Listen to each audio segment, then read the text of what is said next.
Blessings, blessings, blessings. Here's another Truth Talks with Charlie. Blessings, good morning, everyone who is watching, who will watch later. Hello. Hey, Laura. I'm gonna invite you. Wait, okay. Let me do an intro really quick and then I'll invite you. So, just FYI, if you're new around here, Truth Talks with Charlie is a conversation that's led by awe and curiosity. Basically, I invite guests on to talk about their lives, to talk about their journey, to talk about whatever is important to them in this moment, in this season of their life. And we just stay curious about it, asking questions. There's no right or wrong. This is all about just exploring other people's journey, recognizing and realizing that each of us is a reflection of what's possible. It's not the only way. There's no right way because everybody's path is just meant to be different. And so Truth Talks with Charlie kind of supports that ideology, and therefore we create space for it. So let me add Laura on.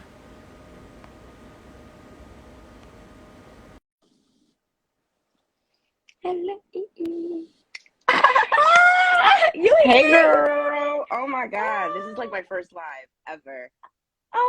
Well, so honored. Yes. Welcome Yes. to the party. I feel like I like lives more when I'm with other people because, bouncing ideas off, like it's just a thing. So I already did the Truth Talks introduction because usually I fumble on like Truth Talks with Charlie. So here we are. Yay! We're excited. We are back. Hey So, Laura! right, we're gonna get into this though, because people, it's Sunday. We got things on our schedule. So I introduced Truth Talks with Charlie already. So you can introduce yourself, Laura, to all of us. Okay, I could do that. All right. So, hey y'all. I am Laura OG. For those of you that are into astrology, I am a Leo sun and moon, Aquarius rising. If you're into human design, I am a 2/4 self-projected projector. Any of y'all into numerology, I am a life path number 1. In society where people be like, what do you do?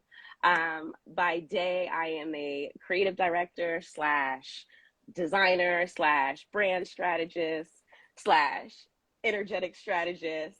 I am the founder of a platform called Smoke Break, which helps normalize the conversation around women and weed. I am a cannabis cultivator, educator, advocate, and consultant. Some very important things about me. I am a lover of buffalo wings, oxtail, anime, combat sports, and naps, and books. And most importantly, this is my first live, so I am not sure how to do any of this. So like y'all are experiencing this with me. So hello, everyone. Oh my God. Hello. Welcome to the party. I kind of feel like I've been saying like welcome to the playground because I'm like working on YouTube too, and like I realize that my energy is very playful, and so I feel like my spot is, I don't know if we're moving from parties to playgrounds, but I'm working on it. We're gonna have an adult playground around It's here whatever. soon. It's whatever. Yeah, We can do whatever. all the things. Yes. So with that being said, so usually during lives I do talk. I'm ready to make my playlist. Yes. Yes, submit it. Submit it. Yes. We're gonna talk about Smoke Break and their playlist later. I'm gonna mention it. Also to like advertise it, to also speak about my experience, because I'm someone who says that I don't curate playlists, but she did that. She did that. She did that. She did. So it's possible, and so I want to encourage other people. Like, you'll be surprised at what it sparks inside of you. Like sometimes it can spark inspiration, joy, just excitement. But you'll be surprised what creating a playlist can really just spark inside of you to get you going. So I love that. there's that. I love that. Like, there's that. So usually during the time, I also like to give guests their flowers. And in this, it's like basically saying like why I stalk you, how I stalk you, what I've been doing. So one thing about me is that I'm a people watcher. I'm going to observe for a while before I engage. It's very rarely I would just slide up in somebody's messages or say anything to them unless I've watched you for a while and I've kind of decided what your energy feels like for me. And so with that being said, Laura is someone who is a Leo sun, right? And I'm a Leo sun, but she's a August Leo, and I find us to be different. Very. Because Laura comes off as so chill, but like when you get around her, because I got to be around you once, and it's just like I felt the party, and I'm like, there's the party. And I think that there's something to be said about people who have like the silent demeanor about them, or like not silent but quiet demeanor about them, because there's so much more happening within them. And I specifically often say that about Leo, August Leos. There's just something about what's going on inside them that they're not always expressive about. But they're just so filled with a wealth of knowledge, information, and good old effing time when they allow it, of course, because you can get another side of a Leo, and that's just sad. Also, like, I'm just obsessed with all the things you do, and you're just exciting because you're just so chill. Like, I don't know, there's a confidence about people who can just be chilled and just know who they are and kind of stand in that, and it doesn't always have to be on display. I like that. Does that make sense? Okay. Yeah. So that's how I feel you out. And I was just like, that's a powerful ass person. You know what I mean? When you could just walk across this world like that, and not always trying to like prove yourself. I think that's what it comes down to. Yeah. It's like, hey, look at attention. Especially as a projector too. Like my own experience as a projector, like, I need attention, right? When you realize like, babe, that's not it. That's not gonna work for you. So there's that. So you're also a great example, I guess, for me of like what a projected life can look like too. Oh, thank you, girl. There we go. Thank We go. We can do all the things. Okay. So that's that. Look at me giving my opinions about people. Yes, that's what I do here. Yes. I like people to know how I feel about stuff. Well, thank you. Thank you so much. Okay. So next up is our icebreaker. So you have the lucky honor of having two. And the first one is, if you could eliminate one food so no one could eat it ever again, what would you destroy? I would have to say at this point, cauliflower. I feel like we require too much of it. Like nobody asked for it to be a pizza crust. Nobody asked for it to be buffalo wings. So it's like, like broccoli is already there. I don't know why we needed the albino cousin, but like we can get that out of here. Like if there's broccoli, you don't need cauliflower. So let's just get that out of here. Okay. See, yeah, this is why we love icebreaker. I was like okra, but then I was like, wait, Charlie, I think you've ate okra as an adult. So I've never had okra. So I can't even speak to it, but we take cauliflower. It's all good. Yeah, it's cauliflower. It just y'all gonna be all right. Okay, you're gonna be okay. Okay, cat is like fat. Yes. There okay, so the next one. Let's lean into this. Okay. What would your dream house be, look, and feel like? Oh, goodness gracious. My dream house would definitely be somewhere secluded. As I'm getting older, so I'm a native New Yorker, and as I'm getting older, I'm like, city life, no, baby, we don't do that anymore. So my dream home is going to be somewhere with lots of land, where I can grow my own food, vegetables, weed, not have neighbors near me, but like close enough where like I'm not isolated. But I am a Leo, so even though like I'm in the woods, you come and it's like a freaking beautiful, luxurious, opulent mansion of some sort. I tend to have this thing where I feel like I'm very low key, but innately I tend to gravitate to the most expensive whatever. So I know my home will be filled with beautiful things that are just like, why is that so expensive? So somewhere close to nature, but we're bringing in beautiful art, beautiful furniture, beautiful things. So it looks like a whole little catalog, like William Soma? Something like that, though. Something fancy and chic, but like in the woods. That's me. I love it. It's very similar to what I be saying. I love it. Like, let's just get out the city. Right. Isolate. Right. That's so delicious. I love that. Hey. Okay. Wait, what's your environment in human design? My environment is valleys. Ooh. Yes. What is yours? Caves. which does not shock Okay. me at all. I love cave Okay. people. They just be like, yo, I'm here in my little place. I don't need anybody else. I can see the entrance. Like, I love it. I love it. Yep, that's it. That's it. And then that's what and the more I'm like living in my truth, right? Like I'm somebody that stays in a house a lot, and people be like, go out. And I'm like, I already lived that life. I'm not about, that's not my truth. Like, this is what I really am like. Like, I love Um, me I and really my lean home. into my two, that hermit, like home. I stay home. Like it takes a lot to Mm, get me to go out into the world nowadays. yeah. But like I feel you with that. Yeah, COVID helped. I mean, well, quarantine helped. I think COVID isn't the word. Quarantine helped. Yes. I Yeah. loved the world when it was able to slow down. Like I thought that was the Hmm. most beautiful part of like the whole pandemic, when we were all just able to just chill the fuck out and really start to question everything around us. Like, why are we moving so fast? Why are we polluting the world by driving every Hmm. day? Like, so yeah, I feel you. Yeah, that's how I feel. But you know what? There's a gift in every situation. Yes, There's me. yes, All right, so we're getting into it. So to start with, yes, want to be comfy at home. That'd be me. that's me. Okay. That's me. And I'm also like, I know we're talking about 2 4s, but I'm like a 1 3, and so there's just a lot of me time, right? Me Yes, studying, me yes. experimenting. Like there's a lot of me necessary to even live that out. So it's just like there's that. All right, y'all. So let's get into it.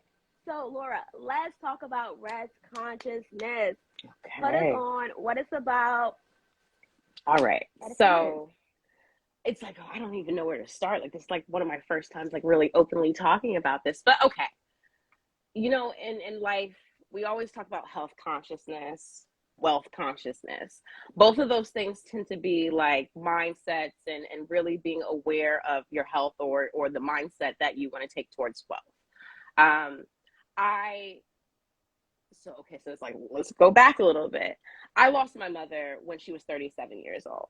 She was, I think, the typical strong Black woman that, put everybody first: the family, work, prior, like jobs and everything but herself.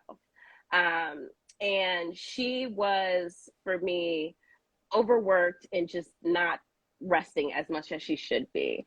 And she was the first one that kind of started the string of me losing a lot of wonderful Black women in my life before the age of 50.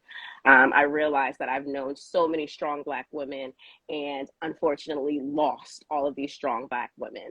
I'm 34 now, and as I'm starting to get older, I don't have any kids, but as I'm starting to get older, I'm really starting to, like, I want to make sure that I am caring for myself and my priorities before I care for anybody else, my spouse, my kids, my family.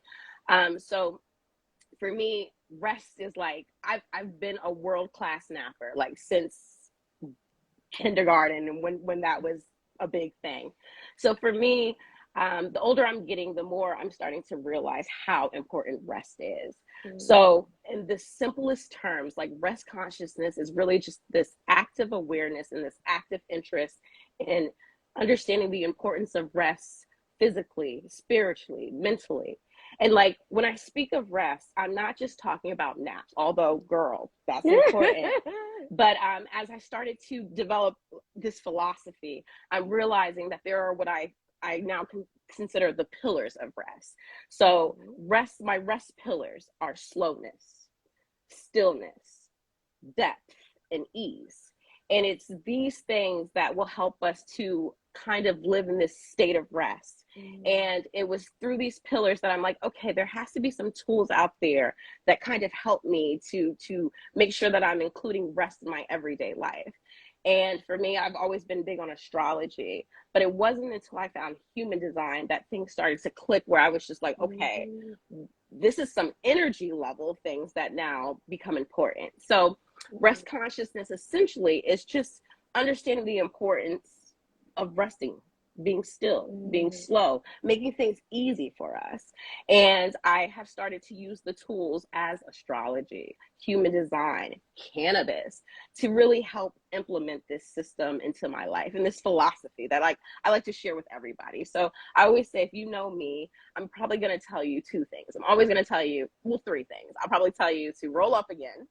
I'll tell you to take a nap and like raise your prices. Those are my three things. But I'm really leaning on like, girl, you need to rest. So yeah, rest consciousness is really just understanding your energy and understanding how to rest for yourself. I like, even when I think about that, I'm like, that's like a whole other level. Because I always think about self-care when people talk about like all these things, right? And what, you know, if self-care, often when I've heard it in outside world, it always feels like this reactive thing, Yeah. right? And I'm very much not that girl. I'm very like, let's be proactive. And so like, even the approach you're talking about goes back to that awareness, right? Because if you're in constantly awareness of like where you are energetically, you know what you can find out what your needs are in those moments, right? Yes. Like if I know that I'm getting close to like a sleepiness, then maybe I need to like, all right, do I have too much on my plate? Am I doing too much, kind of thing? So I am curious about. You were. Oh no, go ahead. I am curious about how astrology plays into it first, and then I'll ask about the other one. So astrology was really my first basis on like understanding rest, right? So for me, I am big on the moon. I love to follow the moon because if you think about it, it's like we're 70% water, right? I believe. And like the earth is like 70% water. And then you have this one planet that really controls like all of the water on this planet. So it's like the moon, you know, controls the tides, it's high and lows. So it's like, yo, if you have the ability to control that much of this planet, surely you have to have something with us. So the first thing with astrology that I really tune into is void moons. Now, for those of you that may not know or know about the moon, so the moon is like the emotional tones. She rules instinct. And the moon pretty much goes through each zodiac sign and stays in it for about she goes through it every 2 days. And then before she goes into the next zodiac sign, she takes a rest. And when she rests, it's called a void of course or a void moon. And traditionally, void of course tends to really just mean nothing is to come of this. Like nothing is to come of this. So it's during this time when there are void moons that you're really supposed to just relax, not do the most, not try to start new things, not try to go chasing waterfalls. You really want to stick to your routines. You really want to just take time to reflect and be still. And so I'm just like, yo, if the moon has to have a period of rest, then surely I have to have a period of rest. So before I found human design, I really started honoring void moons. And I have a whole calendar where like I make sure like I track all of it to make sure like, all right, for this period, I'm going to do nothing or I'm just going to chill.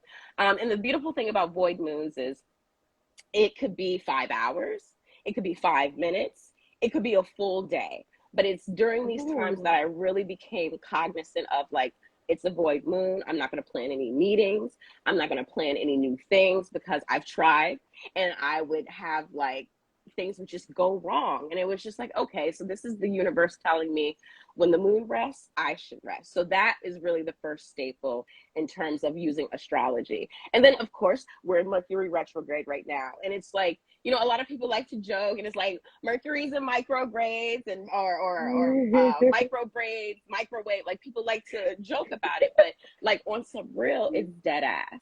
And so it's just like, I really like to listen to the planets and honor the transits to see how I should flow. You know, it's like, there's a bigger cosmos out there. So if the universe is doing what it's doing and my little self here on this earth is like trying to go against that, like why?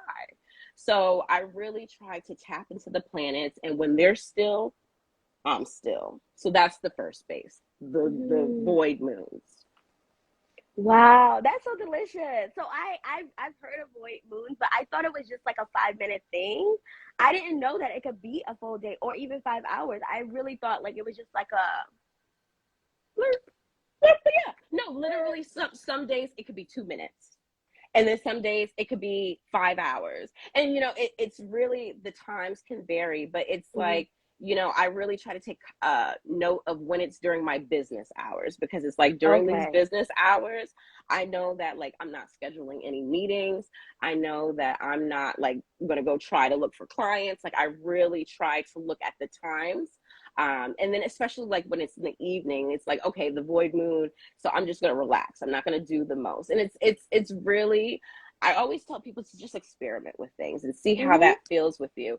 And it's like, you can kind of see, because I used to be scattered. I feel like when people try to do things when there's a void moon, you start to feel scattered and things start to feel like, yo, what is going on? Like communications are off and things like that. So it's like when you start to understand where the moon is, and when you start to see, oh, she's resting right now, let me do that too. Things start to flow into alignment, and it just makes you, once again, it's going to that pillar of like slowness and stillness, and allowing you to just hold on, take some time and be still. Oh my God. I love it. It feels it feels so soft. Like it feels like a hug. Like, Yes. thank you. Because I feel like, especially growing up in New York and all these things, right? There's this constant go, go, go. So I do want to go back to even the beginning when you were talking about, like, you know, the strong Black woman, that constant go, go, go. I need to take care of everyone else. And oftentimes it's to the point of depleting ourselves. Yes. So for you, like having witnessed that, do you, how were you able to kind of like shift to where you're going now, where it's more like, I want to be mindful of this. I want to look for tools, or not look, right? What tools will support me? I want a different life. Like, what point did you start thinking that? Because I'm thinking about the idea of us going into corporate America right after college or right after high school, whatever it is, right? Where you have to be an adult.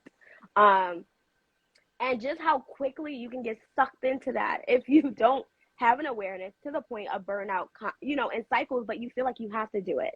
I know I said a lot, but I wanted to like create a foundation of where my question is coming from. So for you, like, do you feel like you had to go through that, or you went through that phase before you was like, all right, I've seen it already and I'm doing it? No, ma'am.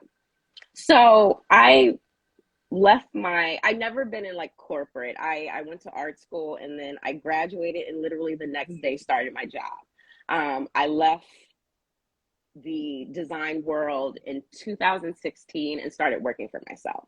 And you know, there's always a joke like, oh, when you want to be an entrepreneur, you're not going to work a 9 to 5, you're going to work at like 12 to 12. Like you're working harder for yourself. So I would say from like 2017 to 2019, I found myself like burning out, because I'm literally, I love work.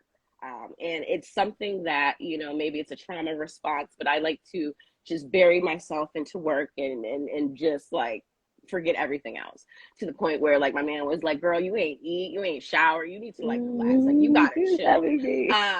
And so as I started approaching my Saturn return and getting into my 30s, you know, it reminded me like, yo, you know, 7 years from now, your mom, she unfortunately came to, and you know, the work won.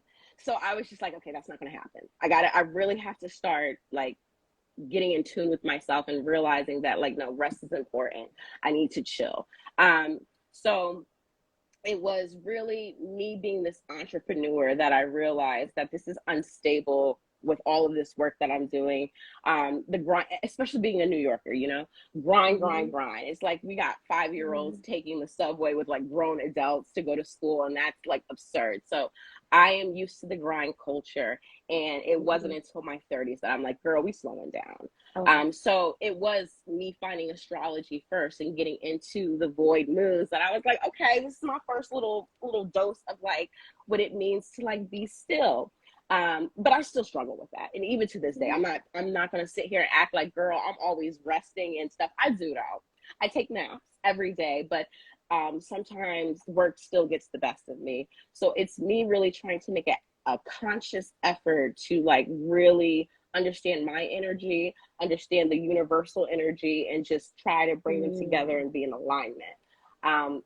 So it was between astrology and then finding human design where I got to get that personal, like, this is you, this is how you should deal, that I began to really ease more into this whole rest thing, and take it more serious. Yo, I feel like it's so interesting because lately I've been feeling like I feel things on an energetic level a lot. Like I get all these things and there's not really words to always go with it. But I'm already like, oh my God, this is so delicious. And so Laura does, so would you call yourself a human design guide, teacher? I want to use the right terminology. I would say guide. Okay. Yeah. Okay, so just FYI, y'all, I have like an open G center, and once I learned about it and realized I'm all the things, I've decided I'm all the things. I always felt that way, but I gave myself permission. So now I really do respect people's titles, how they identify, in each moment, because that's how I live. So, you know, I give what I want to receive. Hence why I'm asking. But yeah, so Laura does do human design guiding, and I know that you have your, I don't know if it's called a map, whatever. We're going to talk about that later. But as you're talking about the moon, yes, I'm going to go into human design because I started to think about reflectors. So I don't know any personal reflectors, but when you are mentioning the moon and I think about their lunar cycle, right? Because I recently was like really getting into that and how that that helps them have definition. Because I didn't understand what the heck. I didn't understand that whole lunar cycle for a while. And I was like, what are y'all talking about? But then when I saw a visual, I was like, that makes sense. And it also makes sense that we are being affected as well with that whole, how the moon is moving into what signs or what gates it activates. With that being said, how did human design come into this for you? Okay. Or how are you bringing it in? Human design came in, like I said, I think 2017, I was literally going through my Saturn return. And anybody that is over 30, you probably, if you know about Saturn returns, I always say that's like the cosmic entry into adulthood. Like the world just likes to shake up what you thought you knew as a child and be like, girl, I'm about to just flip everything over. And so for me, even though I loved astrology, it was just not answering like, yo, what the fuck is going on? I need something deeper. I need something to make sense. So I was in an astrology group and a Black woman had came in and was just like, oh, do y'all know about human design? And I'm like a person, I feel like most humans, I love taking tests to learn about myself. Also, it might just be the Leo in me, who knows? But I'm just like, ooh, okay, what is this human design? So I had like typed it in, and it's this when you first tell somebody about human design and you tell them to go get their chart, and they get their chart, they're like, what the fuck am I looking at? Like, what is all of this? But I always tell you to pay attention to the keynotes. So the first thing I looked at was the aura type, which was projector. And the thing about the projectors, we're here to guide. We're not here to work. We don't have the energy. And for me, I was just like, oh, okay, this makes sense. I be doing the most. And then I get burnt out and I'm always like, I don't understand why. So human design was really for me this energetic, like it was just like the universe was like, here, girl, this is how you are designed. We all have it wrong. We all know that like people are individuals, but yet we are all conditioned to do the same things. Like we're all taught that we're supposed to go to school from kindergarten to like college. We're all taught that we're supposed to wake up and go to a 9 to 5. We're all taught that like maybe we're supposed to eat together. Like we are all pretty much, even though we're individuals, we're all conditioned to do the same thing. So when I found human design, it was just like this freeing thing that was just like, here is your cosmic energy. Here's how you operate. And so once you understand your energy, you can get even more in alignment with what you're trying to achieve. So for me, it was understanding that like, okay, I definitely need to rest now since I don't have the sacral defined center. And it for me, it was freeing. So that was like my first dose into like understanding energy for myself, which really helped me understand how to rest better. Yes. So now I'm trying to think. I'm like, wow, like just tying those two together. And then like, how does cannabis come into this too? I'm bring that all together. Yeah. So cannabis is very interesting because I have been there. So like I said, I like to work. I like to like throw myself into work sometimes. So there will be times where, I've rolled up, I've smoked, but I'm working and then it's just like, hold on, did I smoke? Like, wait, I wasn't, although I'm taking something that is supposed to give me ease and calm me, I didn't remember if I did it or not. And I'm just like, hold on, how am I present but not present? So for me, I really look at cannabis as this time to really take time to be still and be present. So smoke break, that whole concept of the smoke break is really to allow yourself a break. You know, I put the smoke in, but really allow yourself a break. So when I talk about cannabis in terms of the rest, it's like stop everything you're doing. If you're about to smoke, stop everything you're doing and really be present. Make that a whole ritual. You know, from grinding to the rolling, like really allow yourself to be in the moment, really allow yourself to take in the effects in the moment and not like, you know, just use it as a multitasker. Like, oh yeah, I'm doing work and smoking. So that's really, once again, that pillar of stillness and slowness. That's what the cannabis comes into. I definitely resonate with that idea of like stop, like making it a whole ritual, stopping and really making it a thing. Because I feel like that's what I have naturally started to do, where it's just like, nah, I want to sit down, I want to enjoy this, like I want to enjoy every single second of this moment. And so I need to stop everything else because it's distracting me. Because I'm not much of a multitasker. Weed is too expensive for us to be like, hold on, did I smoke or not? Like no, we need to like, hold on, y'all, we gotta stop everything we're doing. Because, you know, I'm one of those people that like, I like to smoke to work. But it became an issue where it's just like I'm working and just doing this and realizing like, hold on, I wasn't even present, I wasn't even aware, and it's just like, no, what's going on? So we got to slow down. We have to really honor thy break or honor thy smoke break, whichever one you want to do. Yeah. Okay. So bringing this all together, so with rest consciousness, as we bring in astrology and human design and cannabis, and we heard how each of them play a role in your own experiment, and I know that you're sharing rest consciousness with the collective, specifically to support Black women. So can we hear like a little bit about that? Like, is there like a vision for that, or? Girl, you know, I sit with this every day because it's just like, what do we do with this? Like, how do we get the word out? And, you know, I've been heavily inspired by the Nat ministry, the Nat Bishop, Trisha Hersey. Like, I absolutely love what she's doing. And it really, so I've been trying to figure out like how do we get this to the masses? And for me, it starts with all of those things that I mentioned: astrology, human design, cannabis. So it's just like I use those tools to really start to have Black women, Black families really understand the importance of energy first and foremost. Because it's like once you understand your energy is everywhere. And the thing about energy, the thing about life that I feel like we forget is like everything has to have a period of rest. So it's like I want to teach rest consciousness by using these tools, especially human design, because I feel like that is one of the biggest things that will help you. Once you are able to understand your energy, you will be able to understand how you can rest. Once you are able to understand how you can rest, you can understand the things that are burning you out. You can understand where you're extending your energy where you shouldn't be.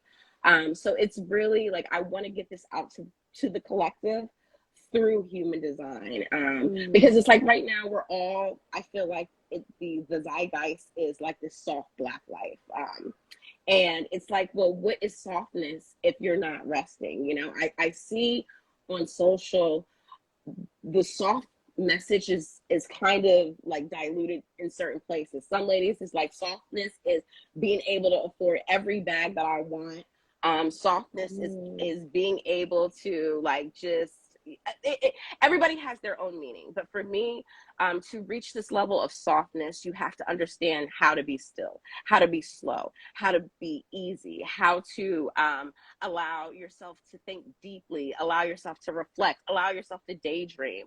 So I'm really hoping to continue to, once again, build off of this philosophy. Maybe one day I'll have like a whole curriculum on like, all right, ladies, come through. We're going to have a retreat. We're going to learn how to like just be slow. We're going to take naps. But I really want to get this philosophy out through human design, through cannabis, through astrology. And so that's where I'm starting before I truly figure out how big it can get. Yeah.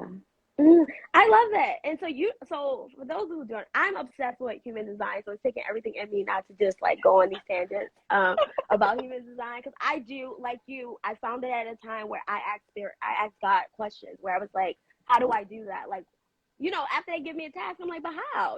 Like how not to depend on this world and the way that we've been taught. How do I let go of this conditioning? Just how? And human design came, literally. Yes. And I had already heard about human design like a year or two before. So the fact that it came back and all of a sudden it just felt like the answer. Yes. And I'm an energy person.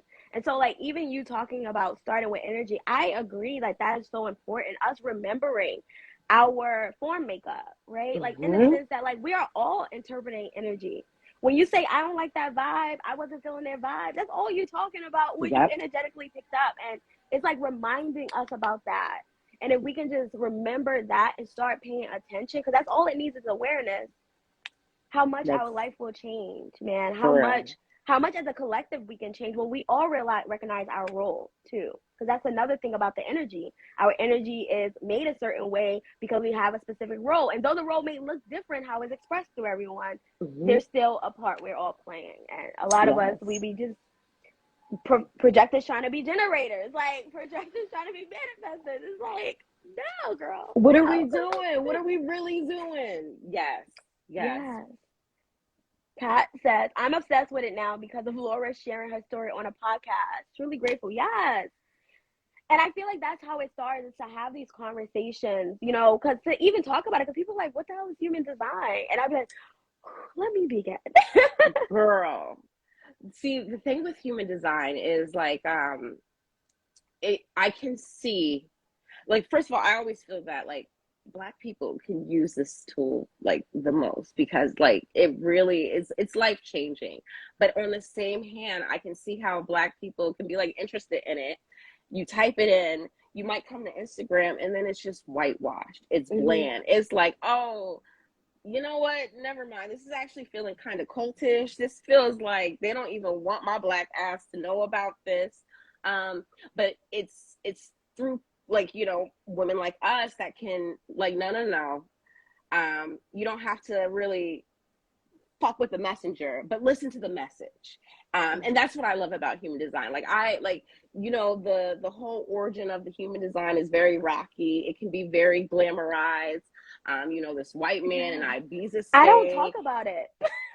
But see, I love to talk about it because it is, I consider myself a spiritual person. I'm not Christian. I don't have any religious ties, but it's just like, if you can, in one aspect, truly believe that this woman was a virgin and she received a seed to give life to the next savior of the world, then like maybe you can also hear the story of a man that might have been tripping on some LSD shrooms in his apartment in Ibiza, Spain, and got all of these systems transmitted over 8 days. Like, I do believe in that though.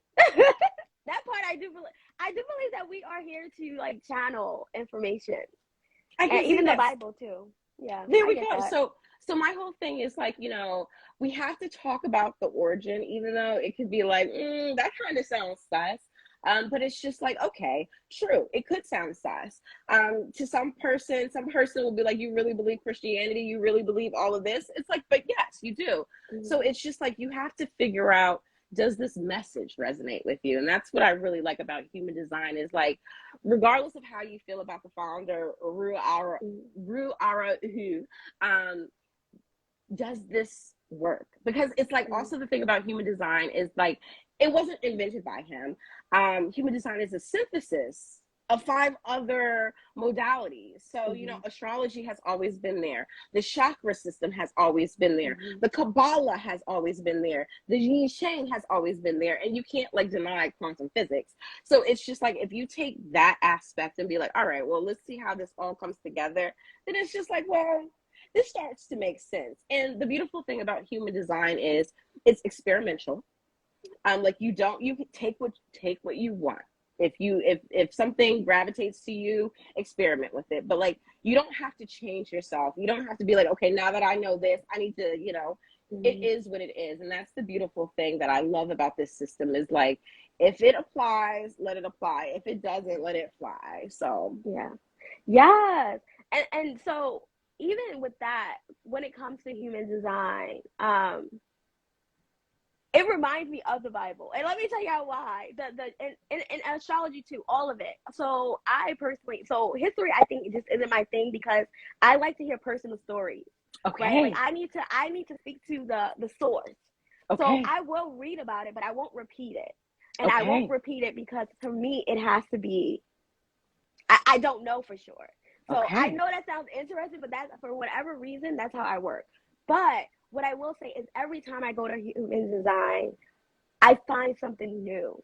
hmm, And it reminds me of what people say about the Bible. When you read Bible stories, it's always, and I too have read the Bible before, and I always pick up a different nugget. And I feel like with astrology too, even when I look at my chart, I pick up different nuggets. And so I feel like even with human design, something might not resonate hmm, because so this is another thing, right? Because now I feel like I'm about to go on a tangent about energy. I do feel like there's layers. So I believe in frequencies. right, I mean, yes, I believe in spectrum, right? And frequencies. So hmm, I believe that there's always a spectrum of what energy is, and I believe that there's layers to our awareness as well. So something that you may not be able to understand or resonate with at the time may have more to do with like your level of awareness. And it's not no yes, shade, it's not a negative thing, it's just what it is. But you'll notice that there might be a book that you pick up. I feel like The New Earth is like a great book example of like a book you pick up that may not resonate at the time you hmm, pick it up, but you might go back 3 days later and all of a sudden you can read all the text and you're like, wait, but what just happened?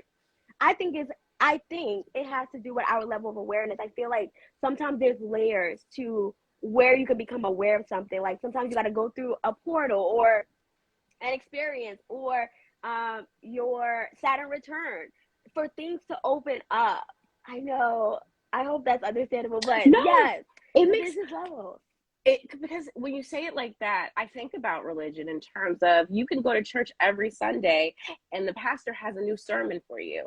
And it's like, even though he's had this book, they might turn to something and something pops out now that they're like, okay, I get it today. And Yes. today, now I have the word. And that's the same thing with human design. Like when I first saw it, I was just like, okay, I'm a projector. I get that. But everything else looks crazy. I think I probably like chilled off of it for about 6 months after I had learned about it. But then slowly but surely something like gravitated me back in. And it's just like, I think the thing about humans is like we're always like lifelong students. It's like Mm-hmm. even though you know something, that doesn't mean you know everything about it. And that's the beautiful thing about religion. That's the beautiful thing about like just cosmic energy, the occult, whatever you want to believe in. It's just that every day is different and you can continue to learn even from what you thought you knew. So it totally makes sense that like today might not resonate with me, but tomorrow it might. And that's always what I say with people with human design. When you first get into it, take what stands out to you the most and start to get into that. And then once you feel comfortable with that, something else might pop out. So it's the same with religion. Like, when so I went to Catholic school and, we had religion classes. My favorite book in the Bible is Revelations. And people used to be like, girl, what in the world is going on? But I was like, yo, that is like the most beautiful book out of all of the books for me, because it's just like it just was so heavy with the visuals and so heavy with like the layers. It's layer after layer after layer, and it's like as like a 12-year-old I thought I understood it, but now as I read it as like a 34-year-old, it's like, oh my God, I didn't even understand that this is what they said and this is what they meant. Same thing Mm-hmm. applies with human design. Same thing applies Yeah. with astrology. Like no astrologist is going to tell you, I learned it in this year and that was everything. It's continuing to grow and we're Mm-hmm. continuing to learn every day. So yeah, it makes Yeah. complete sense. So I say I want to. So I would like anybody who's watching this. I do want to encourage you to get into human design. I know that it shifted things for me. And people who are here, if you know your type, can you put it in the Okay, put your chat? type Let us know in. Put your type let us know in. Let's see your what type. you are. Yo, I'm on a search to meet a reflector. Like I need to feel this energy in Yes. person. Like I feel like I Yeah. know what it feels like. I was talking to one of my friends about it yesterday because I was like, I feel like it's like a hug. It's like one of those hugs, but like don't get too close hugs. Did you know? Well, see, I too have never met a reflector, but I feel like the reflector from, you know, what you read and what you hear through other people that have experience, it's a mirror. So it's just like, yo, whatever you are is going to get bounced back to you. And I think that's the beautiful thing about reflectors is they're really here to show like, this is what you're doing. Like, if you don't like me, then maybe you should check yourself because I'm just bouncing back what you're giving me. So yeah, I encourage everybody. Okay, we got a manifestor generator. Yes, yes. So yeah, yeah. So yeah, like that's what I feel like. Oh man, I cannot wait because I like to talk about the type aura because it's so funny the way I feel it. Because I'm very like that person, very feely. I have a completely open solar plexus. So it's just I just be outside. Yeah. And so like I even growing up, I used to feel like I knew things about people because I just would sense things about them. And it would be true, like once they just said it out loud, I'd be like, oh, okay. Yeah, I thought too. But I feel like there's something important about the auras that when I came into contact with human design, I don't feel like people were really pushing that, right? To really start with your aura and like, how is it actually working and communicating with others? Because I feel like that is a big deal. It really is. To know as a projector that it's just focused and absorbing and penetrating. Like, now I get why people was responding the way they were responding. I would too. Like, hold on, why are you looking all up in my soul and I don't even know? I just met you. Yeah. Right. And then like manifesting generators, right? I feel like this excitement from them every time I'm around them, and I feel like they're just like bringing me in.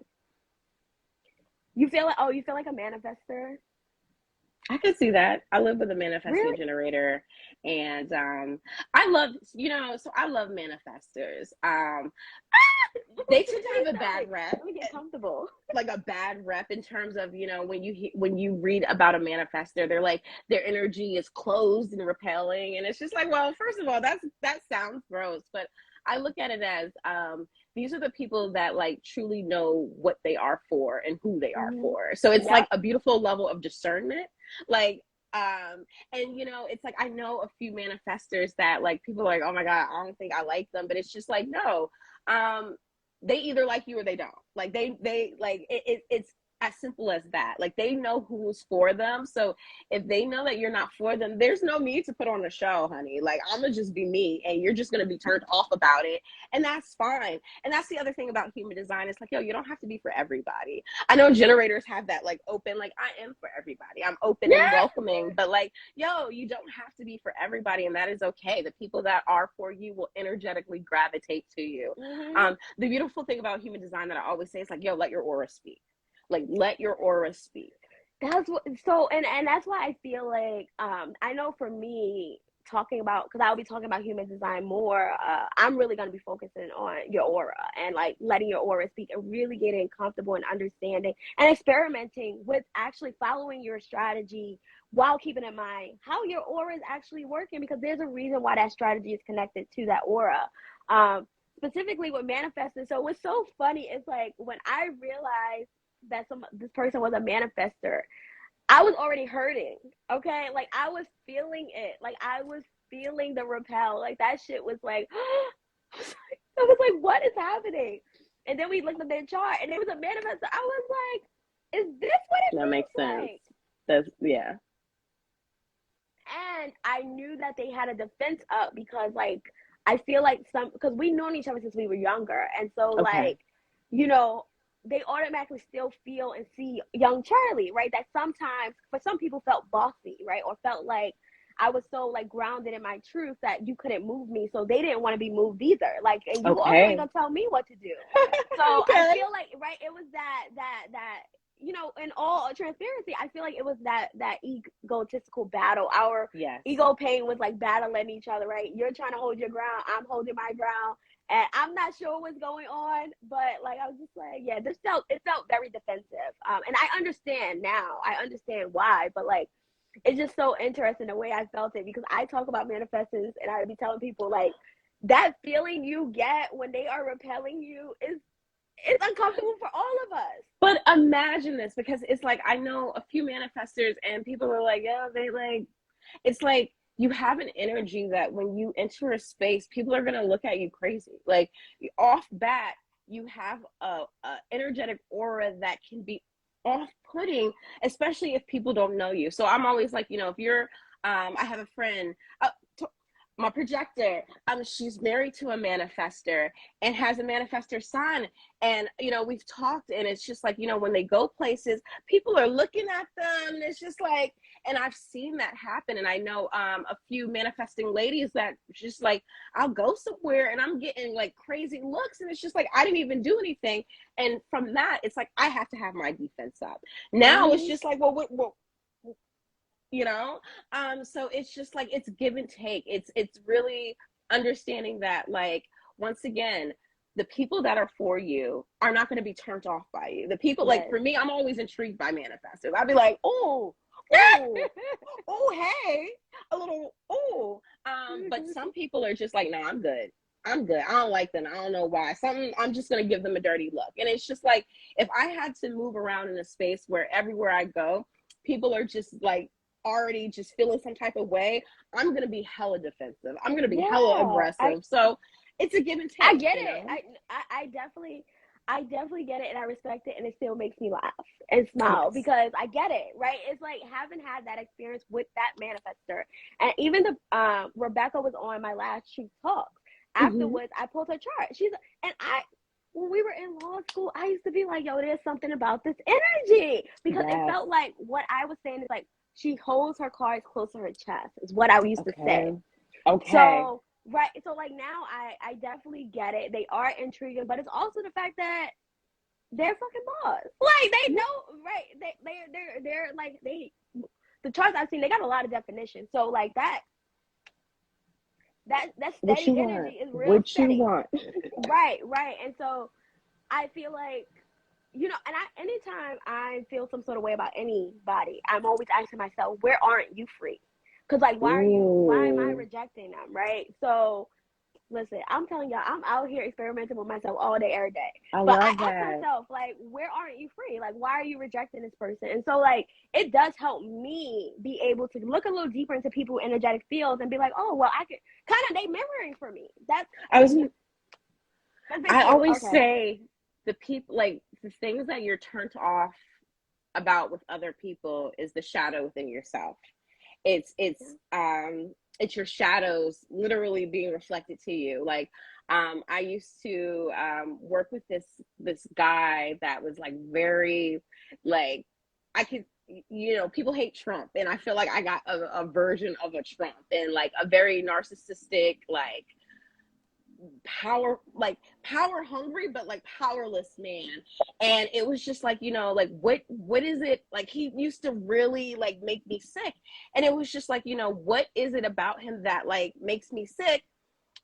And then I realized, like, okay, it's like his power hungriness is like, but I had to look at myself and be like, you know, is it because I wanted this power? And it's just like, if I had this power, I would know how to handle it better. So it's just like, you know, when people start to like piss us off, or we're like turned off by something, I always say that's the perfect time. That is life giving you a little lesson of like, hey, tap in, see, make sure that like whatever you're like disgusted about isn't living inside of you. Because usually sometimes it's something that is deep down that it's just like, okay, I recognize that, and that's why I'm just like turned off by it. So, you know, balance, everything, balance.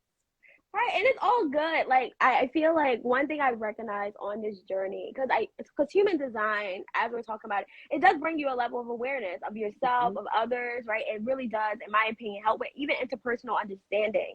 Because I don't experience a lot of resistance now, because I ask myself questions like, where aren't you free? And also, like, why are you trying to stop them? Why can't they? You want to be free, but you don't want them free. Even if you don't like their expression, they get to journey too. They get to explore. They get to experiment. They get to do all the things that you supposedly love so much. So right. So I'm always like checking myself in that way. And I feel like human design like helps us to do that and supports us to do that, because it's not about getting something right or wrong. It brings you a level of awareness, and you decide whether or not you want to make shifts and changes. You don't have to do anything, because I also believe that just because you have awareness doesn't mean you have to change a thing, because it's up to you, right? Like, there might be an issue and people are like, oh, well, you should shift that, you should change that, or you shouldn't talk to me like that. And I'm like, well, I actually don't have an issue with the way I speak. So it sounds like you have an issue with me, which is okay, but you also get to leave. Like, you don't have to stay here. And I know that may sound harsh to some people, but that's how it be sometimes.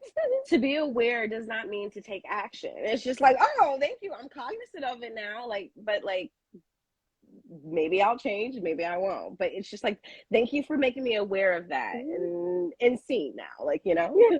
See. Yes. Oh man, I was like looking here. I was like, what else haven't we talked about? Because I feel like we went through all the right. We went through all of them. Yeah, and I'm like, what else haven't we talked about? Is there anything else you want to add? And I'll be thinking to like what we already said that you want to get out. No, I don't. I think we just flowing. I think like, yeah, we just flowing. Yes. Okay. So as it comes to so with astrology, so is the main thing just like what you recommend? Because since you kind of gave us a recommendation, you told us about the voice, and now I'm gonna go look it up. So it is what it is. So other than that, is that like the main thing? I mean, clearly our whole chart gives us tons of information about our path, our makeup, all in a different sense from astrology. I mean, from human design.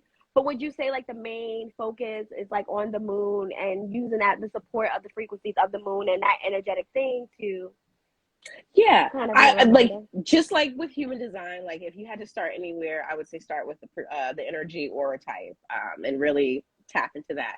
Same with astrology. Like if you have to start anywhere, start with the moon. Literally, she goes through every sign and spends time in it every 2 days. So it's just like, if you want to understand what things feel like right now, I think the moon is in Cancer.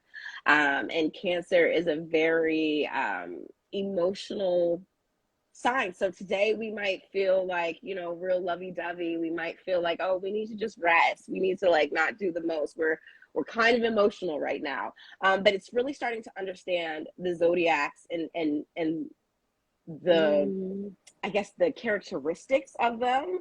And then once you're understanding the zodiacs and their characteristics when the moon is in it, then you can understand like when she's not in anything, what that feels like what does it feel like when the moon is still. And I feel like more than anything, because obviously it's what season are we in? We're in Virgo season. Oh yeah. If you're not in tune with like your Virgo placements, you might not know what to experience. So I'm like, everybody is a human on this earth. At least everybody has a makeup of like 70% water. So the most things that we will be affected by today is the moon. So that is the perfect place to start. And it's like all you have to care about maybe is like when there's a full moon, when there's a new moon, and when she's resting. Like that is, I feel like the starting point of understanding astrology and understanding yourself in terms of like when you should have your moments of rest versus when you should not. Because it's like the other thing that I like to do too with astrology. So this is like, so that was part one. Part two is once you start to get more advanced, I always like to pull your elemental makeup. So this is when you are able to see how many signs you have that are like, say, fire, how many water signs, how many air signs, etc. So for me, like I told you, I am a Leo sun and moon, but I have so much fire placement. So when I started to break down my elemental placements, I realized that like I work best when the moon is in a fire sign, period. I suck when the moon is in a water sign. I have the least amount of water makeup in my whole chart. So when the moon is in any water sign, like, oh my God, I can't even say, like Pisces, I know like, yo, chill out, because like whatever you think you're about to do, like you just do not have the energy to do it. So you need to relax. So it's like little things like that when you can start to look at yourself and see what you make up versus what's going on in the cosmos, that you can really start to attune your energy to what the moon is doing, to what what zodiac season we're in, to like Mercury retrograde is in Libra right now. It's like, where's the Libra placements in your chart? And you can really start to break down how you're going to be affected on an energetic level when you start to understand yourself more. But like the basis is everybody can benefit from just knowing when the moon is resting and when she's in void, and you can start resting then too. I love that, and I'm really happy that I asked this question, because now I can break this up into an actual, like, you know what I mean, so that people just have it, because I love experimenting. I like to, and I always been wondering. So for me, I feel like ever since I was little, naturally, I've always been into energy, whether I knew terminology or not. I always sensed this other knowing, and I really trusted it. And I'm a splenic projector, so it kind of also makes sense. Like, I just have this knowing all the time. And when you're talking about this, it also and even when we talk about human design, it also helps me feel like, oh my gosh, other people can learn how to read energy, right? Because I don't know how to. It's a natural thing for me, so I don't really know how to teach someone or guide someone and connecting back with that aspect of themselves. But when we're talking about human design, and you're talking about the moon and giving us actual ways that we can experiment, right, and see for ourselves, because you're not telling us this is what it's going to be. You don't know what we're going to experiment once we go out there and try it out for ourselves. And it's the same thing with human design. Human design says, go and experiment. Let us know. Let us know how your experiment go, right? And it doesn't tell you that it's going to work. It just, or that anything, it tells you what's possible, and be like, but you go experiment and you let us know how it works out for you. And even what you're saying, like, really bring that home for me, because I'm really curious. First of all, I have like 20 million ideas of how you can help us, of how we can all work together with you. And I'm like, oh my gosh. And then the other thing I do wonder is, how do you set do you look a month ahead? Like, what do you do? Let me see if I could show you. So every year, biohacking. I buy this book. This is a daily planetary guide. Like, literally, this is they come out in July for the next year. I prepare. I actually didn't buy the 2023 yet, but I have to. But I tell everybody to start here. This is a wonderful guide that will pretty much let me turn to today. What is today? I don't even know what today is. That's funny. I'm doing all this hacking and I don't even know the date. So like, what it will do is it will give you like little pretty much it will tell you like the transits, what they mean, what they do. But the first thing I do is I literally will get this book and I will go through and I will look for all the void moons. So like, as you see, like, I have things highlighted, like, or underlined. So like, the first thing I do is I will I have a Google Calendar in which I will sit down and I will literally type in void moon, and I am gonna make that available like next year. I'm gonna do it for 2023. Like, I gotta move on to my private calendar. Is there a workshop for this? I gotta do that for you guys. Okay, let's write it down. Yeah, I gotta do that. I gotta make a separate calendar. But the first thing I always do, like I said, is write down all of the void moons, like, just so I know, like, okay, we're not doing meetings during this day. I'm not launching anything during this day. And then, like I said, the next things I look for are like the full moons and the new moons. Just to know, like, okay, this is the energy. But like I said, once you start to get advanced, you can go on, I think it's astro.com. Astro.com is the one that can give you like your elemental breakdown. Like, once again, it will look at your whole natal chart. It will look at all of the signs and give you like, oh, you're 25% this, you're 25% water, you're this. So like, for me, I think I'm like 60% fire. And then like it literally, my water is like 15%. So that's why I realized, I'm so excited that because so like I said, so then the more advanced thing you can do is, once you know when the void moons is, you can then start to look at where she's at. Oh, I got a great app for you guys. It's an app called It's Just a Phase. It's Just a Phase is a beautiful app that tells you where the moon is. Like, it'll be like, the moon is in Cancer right now, and this is what this means. And so, like, as long as you have some type of app that just gives you an idea of like where the moon is, what she's doing, and you know your breakdown, you can start to really plan accordingly. So like I said, so the first things that we look at, the void moons. That's our rest period. That is when we rest, and that's when we stick to routines. Like, I don't want you to think that, like, if it's a void moon all day on a Thursday, like you can't do anything. Void moons work best to stick to the routine. Like I say, on those days, don't go chasing waterfalls. Stick to the lakes and the rivers that you're used to. Like seriously, you don't got to do the most. Like just like if you're used to like on I have this meeting and I have that meeting, if that's the usual, then fine, do those meetings. But like don't go planning anything new. Don't try to do the most. But then once you have your elemental breakdown, then you can start to see, okay, well, I know on Thursday the moon's going to be in Aries and I'm a fire sign and I have a lot of fire. So that's the day that I'm going to try to do the most work. That's the day that I'm going to get like active and get all of my shit done. Versus like, I know the moon will be in Gemini and I know like me and Gemini do not work. So it's really starting to take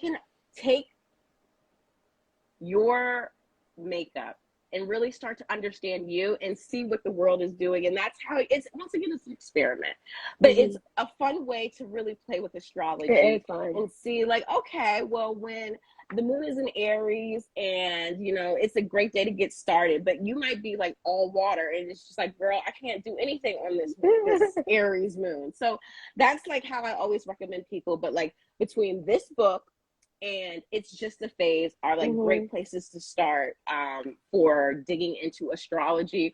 More so when I speak on astrology, I'm really starting with the lunar astrology as opposed to like the grand astrology. Yeah. I'm so excited. I will put all of this in the comment. I wrote it down. I got y'all. Yes. Great note taker. Yes. At least, right. Look at me, boss. Great note taker. Great note taker. Yeah. I love it. So, as we're like we're gonna start wrapping up too. I do want to know, like, if you could share with us, like, what are some of the things that you're offering with human design right now, or how can we connect with you? How can we learn from you? So I really have to like really stop leading into the hermit and like really start getting out there. But I do have an offering. It's my form of my human design reading. It's called the Design Brief. It's about like, it starts at like 30 pages, but it could be more, but it's pretty much my custom reading for you that would break down your your energy type, your strategy, your authority, your profile, your channels, your definition. Really, it's like when you pull up your chart and you're like, okay, this sounds interesting, and you want to start to dig deeper, that is where I come in with the Design Brief. I always attune it to like, imagine if your parents, like the day you were born, they were like, congratulations, Charlie's here in the world. Also, here is her manual. You know, it's like a life manual. It's like, hey, this is how she works. So this is, you know, just these are things to just be cognizant of. You don't have to do anything, but like just know your child. Or like I always compare it to an appliance. Like for instance, you know, I'm in my 30s, so I love things like new stoves and like things like that. And it's like, yes, we all know how to use a stove. Okay. But it's like not until you actually read the instruction manual do you be like, oh my God, did you know I have this feature? And did you know that if I do this and press this button, I can do this? It's like, I have a stove that has like a pizza button. And I was like, well, what the fuck is that for? And then I read the instruction manual and was like, oh, well, at this setting, it heats up pizza where the crust remains like good and it melts the cheese. And it's just like, oh, okay, so this is how it works. That's the same with the Design Brief. It's something that like I want you to print out and just read throughout life. Like you don't have to like, it's just something to always come back to, because just like we spoke about earlier, something might not resonate today. You might read something and be like, okay, cool. But then you experience something a few months later and then it's like, oh, that's what that meant. That's okay. So my Design Brief is really like your human design guidebook to just take throughout life. Oh yes, Tora. See, she said hers changed her life. Tora just said that her Design Brief changed her life. And also, just to piggyback off that, when it comes to like Design Briefs, because I've gotten something similar. And one thing I do want to say to people when you get these is that, one, like you said, you can always come back to it. So it's not like something you got to rush into. You get to take your time with. You always have it with you, because your design your type doesn't change. No. So it doesn't matter what's influencing you in the cosmos. You're still you, right? And so that's really important to know. And one thing I will say, at least this has been my experience. So, and I think all of us that have a relationship with source and the world, the universe, right? I play around a lot with source. And right, I like to experience a lot of things. And one of the things I will say happen with one of my charts is like I will read something and I'll be like, what the hell? And then like you said, I will experience it. So sometimes even that can be an invitation. It can help you ask the questions, make the prayers that really is going to help you manifest what you really do want to see. And not only that you want to see, that you were called to do anyway. Yes, so yes. I feel like it can awaken something for you. I think that's what I want to say. It can awaken something for us just by reading it. Even if you don't understand, you can ask spirit, source, Gaia, whatever you believe in, to show you an example and make it gentle. Please ask them to make it gentle, because sometimes they will throw you in some shit. Be like, you're like, wait, hold on, it ain't have to be this hard. But see, yeah. And the beautiful thing about human design is like I consider it like a validation, because it's like, you know yourself for the most part. Like you might have some like, okay, that makes sense. But it's just like there might be things in your life that like you've always questioned, and then you read like, oh, you know, this is about you. And it's just like, okay, that makes sense. Like, okay, that like I'm starting to see. So it's really just, once again, and with this information, the design brief, I have a disclaimer that like it is what it is. Like you don't have to change anything like that. Like once again, my stove, like I don't have to use all the little buttons that it has. I could just press bake and I'll have my food. But it's like when you start to understand what everything is for yourself, and what all your benefits and your strengths and your weaknesses, and I use that because it's like, it's not a strength or a weakness. Like there's no good and bad. There's no like, oh my God, this is the best type, this sucks. Like no. It's just like, this is what it is. Like this is you. Like take it how you want it. This is you, and this is what your energy holds, and this is what your energy is capable of. So it's like, you don't have to change anything. You don't have to do anything. Just be. But now you have the awareness. Yeah, I love it. And yeah, it's something you always go back to. And so how can someone sign up for that? Is that link in your bio? That is a link in my bio. That's probably like one of the only links in my bio, but that is a link in my bio.